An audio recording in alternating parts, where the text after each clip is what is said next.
Jesus before Pilate. Meanwhile, Jesus stood before the governor, and the governor asked him, "Are you the king of the Jews?" "You have said so," Jesus replied. When he was accused by the chief priests and the elders, he gave no answer. Then Pilate asked him, "Don't you hear the testimony they are bringing against you?" But Jesus made no reply, not even to a single charge, to the great amazement of the governor. Now it was the governor's custom at the festival to release a prisoner chosen by the crowd. At that time they had a well-known prisoner whose name was Jesus Barabbas. So when the crowd had gathered, Pilate asked them, "Which one do you want me to release to you, Jesus Barabbas, or Jesus who is called the Messiah?"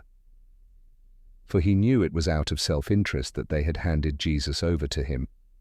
While Pilate was sitting on the judge's seat, his wife sent him this message: "Don't have anything to do with that innocent man, for I have suffered a great deal today in a dream because of him."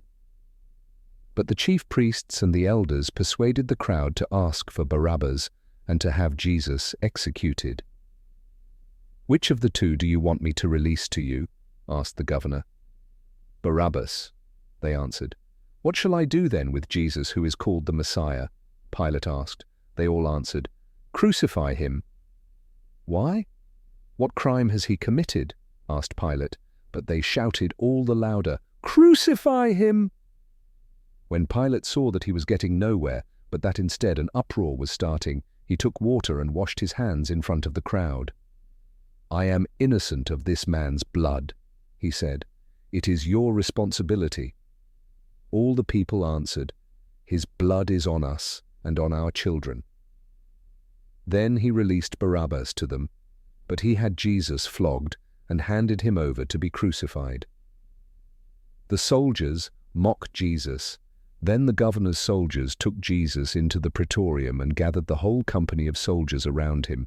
They stripped him and put a scarlet robe on him, and then twisted together a crown of thorns and set it on his head. They put a staff in his right hand. Then they knelt in front of him and mocked him. "Hail, King of the Jews!" they said. They spit on him and took the staff and struck him on the head again and again. After they had mocked him, they took off the robe and put his own clothes on him. Then they led him away to crucify him.